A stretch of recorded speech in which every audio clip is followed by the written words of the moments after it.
Et bonjour à tous, ravi de vous retrouver pour cette émission un peu spéciale du dimanche 13 juillet 2025. On va faire le point sur le chartisme uniquement aujourd'hui, sur l'action de prix et surtout on va se concentrer sur le Bitcoin face à l'euro, puisque l'euro, premièrement, on vient de franchir les 100 000 euros tout pile et deuxièmement, on a une monnaie qui est un peu plus forte depuis ces derniers mois comparativement au dollar qui s'est pas mal déprécié. Donc c'est quelque chose d'intéressant à avoir en tête. En tout cas, on attaque avec le fameux crypto total qui aujourd'hui, ce dimanche 13 juillet, est autour de 3630 milliards. On a l'ATH qui est droit devant 3750 et on pourrait viser donc ensuite l'extension 1,618 de Fibo qui se trouve autour de 4400 milliards, ce qui ferait un delta par rapport à l'ancienne ATH d'approximativement 18%. Bien entendu, du côté des crypto-monnaies, ça représente un petit peu plus puisque là on parle en termes de capitalisation et comme vous le savez, au niveau en bas du RSI, on aurait une première zone dure qui est hebdomadaire et mensuelle autour de 69 pour cet indicateur et ensuite d'ici l'automne fin d'année, si vraiment on avait un Bitcoin qui venait chercher du 150 000 $, on pourrait viser les 87 de RSI avec une zone qui avait été touchée là aussi en hebdo et en mensuel. Donc c'est les zones de très long terme. On voit en tout cas pour le court terme que autour de 120 000 pour Bitcoin, on peut rapidement avoir une zone dure et qui correspondrait plutôt pas mal avec cette ATH en cours autour des 3750 milliards. Les stablecoins continuent d'être distribués avec la dominance USDC, USDT par rapport à ce fameux crypto total qui continue de baisser par rapport à cet indice en tant que tel, donc qui est un ratio. On a la troisième touchette qui est en train d'être faite sur la trend RSI long terme. Attention à ce qu'on ne tente pas le rebond à partir de là. Pour l'instant, ça n'a pas l'air d'être le cas. Et quand on observe du côté des altcoins, on est en plus sur une zone dure ici, autour de la zone de polarité des 1270 à 1300 milliards. Si on venait à la franchir, on aurait le point haut de ce cycle qui est en décembre 2024 qui était autour des 1640 milliards et un ATH du cycle précédent autour de l'automne 2021 qui était à 1710 milliards. Et les alts, comme vous le savez, eh bien, ça sera la finalité de ce cycle et dans tous les cas, je vous invite à considérer que oui, on est plutôt sur la terminaison de ce cycle sur un trimestre roulant, maximum un semestre qui nous conduit à la fin d'année que sur le début du cycle. Donc soyez aussi relativement avant-gardiste par rapport aux positions que vous prenez, par rapport au staking que vous avez qui parfois prennent plusieurs semaines à plusieurs mois pour sortir du staking et bon, pour gratter 1, 2, 3% supplémentaires, c'est peut-être dommage par la suite de se faire punir par le marché. En tout cas, la Bitcoin dominance qui est ce fameux ratio du BTC face au reste du marché, on est toujours à 64,54, donc on est très haut, on a peut-être cette divergence qui va s'activer derrière, ça serait pas mal dans un premier temps de revenir ici autour de la zone qui avait été travaillée justement fin 2024 et qui était autour de 61,60. On a une autre zone d'importance qui se trouve autour de 56% qui est beaucoup plus basse puisqu'on aurait perdu approximativement une dizaine de pourcents et ensuite une zone encore plus long terme où se trouve plus ou moins la moyenne mobile 200, les 50%, les 48 en dessous qui avaient été longuement travaillés de mai 2021 à juin 2022, le petit travail d'avril 2023 et ensuite la cassure à compter notamment de 2024 où on a eu l'approbation des ETF au comptant, au spot pour Bitcoin, ce qui a permis à la première crypto-monnaie du marché de s'envoler et d'aspirer littéralement comme un trou noir l'ensemble des capitaux, ce qui fait que on a eu un cycle qui s'est très peu prêté aux alts finalement. Et donc on en vient à ce fameux sujet du jour et j'ai trouvé ça plutôt marrant puisque je n'étais pas repassé sur BTC Heure depuis très longtemps et au moment où on avait cette petite contraction ici de prix entre mars 2024 et ici octobre 2024, je vous avais mis les petites flèches de comment le cours pourrait se comporter et si bon ça n'a pas respecté parfaitement les flèches au niveau du timing, on voit que finalement ça a plutôt pas mal tenu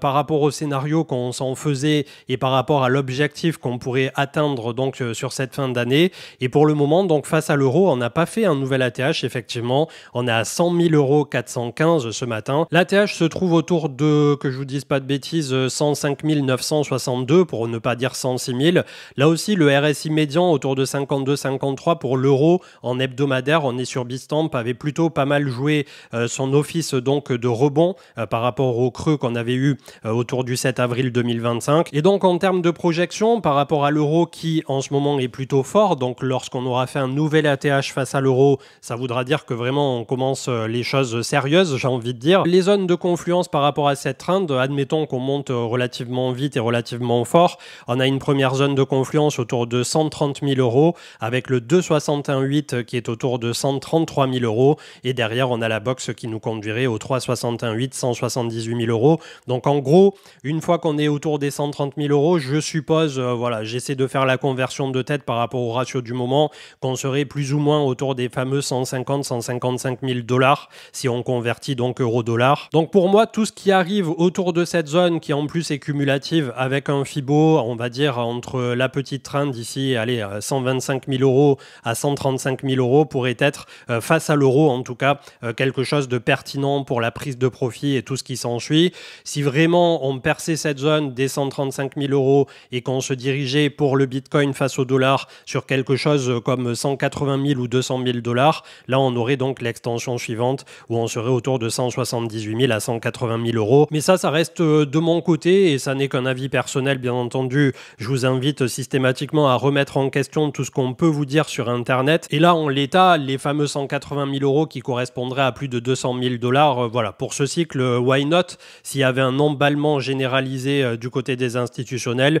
mais vous voyez que même quand on fait le point avec les intelligences artificielles qui sont relativement poussées aujourd'hui, etc., pour prendre en considération tout ce qui s'est passé sur les cycles précédents, tout ce qui s'est passé sur ce cycle, la volatilité type, c'est-à-dire l'écart de volatilité qui tend à s'écraser d'un cycle sur l'autre, oui, je pourrais aller dans le sens de ceux qui disent ça va être le super cycle institutionnel, on connaîtra plus de bear market, il y aura des moins 20, des moins 30% qui seront payés tout aussi secs, mais vous savez bien que ça soit du côté de la bourse traditionnelle autant que nous du côté des crypto-monnaies, ça ne se passe pas comme ça. À chaque fois qu'on a tendance à dire cette fois c'est différent, eh bien on se fait turbo-punir derrière, exactement comme ça l'avait fait au moment de Terra UST et de FTX. On parlait déjà de super cycle à l'époque, donc vraiment je vous invite, c'est pas pour essayer comme d'habitude de faire voilà, le paternaliste ou quoi que ce soit, mais d'avoir des objectifs qui sont le plus réalistes possible par rapport au scénario qui a le plus de chances de se produire finalement, et ensuite d'ajuster à la hausse ou à la baisse avec bien entendu des mouvements erratiques qui peuvent être déclenchés à la baisse par n'importe quelle décision géopolitique qui viendrait des États-Unis ou même un conflit mondial qui viendrait à éclater pour X ou Y raison, et ensuite pour le positif, eh bien d'avoir la continuité de tout ce qui s'est passé jusqu'ici avec des ETF qui continuent de rentrer. Je crois vendredi que ça a rentré plus d'1 milliard du côté de BlackRock et des autres. Donc on a des inflows qui sont vraiment faramineux. On a désormais BlackRock et MicroStrategy qui détiennent à eux seuls 6,5% du supply des 21 millions de Bitcoin. Donc ça va très très vite, c'est clair et net. On a un beau FOMO institutionnel, mais derrière, lorsque cette fameuse musique va s'arrêter, et peu importe le marché où l'on regarde, que ça soit Nvidia et ses 4000 milliards ou que ça soit le Bitcoin et ses 2600 ou 2800 milliards aujourd'hui, bah forcément, il y a un moment où on a des prises de bénéfices, où on a un recul, et ce recul, c'est ce qu'il faudra essayer de jauger au mieux pour nos portefeuilles entre cette fameuse fin d'année 2025 et début 2026 où la musique pourrait s'arrêter et où les États-Unis, notamment vis-à-vis du S&P 500, pourraient trouver donc un top à minima local, puisqu'on est en ce moment en price discovery en ATH pour l'ensemble des indices du côté des États-Unis. Le petit bonus avec Ether face au dollar, et on va aussi faire le même exercice face à l'euro. Donc pour l'instant, Ether qui se trouve à 2960 dollars précisément, avec un ATH à venir chercher autour de 4960, ce qui nous fait un delta d'approximativement 69% pour venir chercher l'ATH, tandis que du côté de l'euro, on est pour l'instant à 2521 euros, et pareil, si on fait le même exercice et qu'on vient chercher l'ATH précédent, on est autour de plus 67%. Donc on voit que Ether, contrairement au delta qu'on peut avoir du côté de Bitcoin, qui est peut-être un peu plus important. Donc là aussi, dans tous les cas, sur Ether, on est sur une belle zone de confluence long terme. On va voir ce que ça pourra donner lorsqu'on la franchira et ce qui correspond finalement aux fameux 3000 dollars du côté de Ether dollar. On a le RSI qui est plutôt en train de dépasser la zone médiane, et dans tous les cas, ce qui va véritablement déclencher, je suppose plus tard, une potentielle alt-season, que ça soit contre l'euro ou que ça soit contre le dollar, ça sera le jour où en effet Ether viendra faire un nouvel ATH, viendra travailler au-dessus de 5000 dollars. Et là, je pense que l'engouement même des institutions qui en tout cas en apparence pour l'instant, ont l'air aussi d'accumuler pas mal d'Ether via les ETF spot, auront la possibilité de jouer cette carte un peu plus euphorique et un peu plus parabolique. Ça aura mis beaucoup de temps si ça vient à arriver, mais ça aura été une consolidation et un cycle qui auront challengé bon nombre de personnes et de participants, que ce soit les particuliers ou les professionnels. Et je pense que ça nous aura aussi permis, nous, de notre côté, de réfléchir différemment, de ne pas prendre les choses pour acquises, et notamment d'un cycle sur l'autre, et de se remettre en question, notamment quant aux pondérations qu'on avait sur nos portefeuilles avec bon nombre de participants particuliers au marché qui n'avaient aucun Bitcoin dans leur wallet. Je vous souhaite un excellent dimanche. On se retrouve demain, bien entendu, en espérant que ces petites réflexions vous aident dans vos propres réflexions. Et bien entendu, je ne peux que vous encourager à avoir votre propre plan et à faire en fonction de votre appétit au risque, des fonds que vous avez en disponibilité et de la gestion du risque qui est très stricte à avoir sur le marché crypto. Sinon, derrière, quand on se fait punir, on risque de tout perdre. Très bonne journée, très bon dimanche et je vous dis à demain. Ciao, ciao.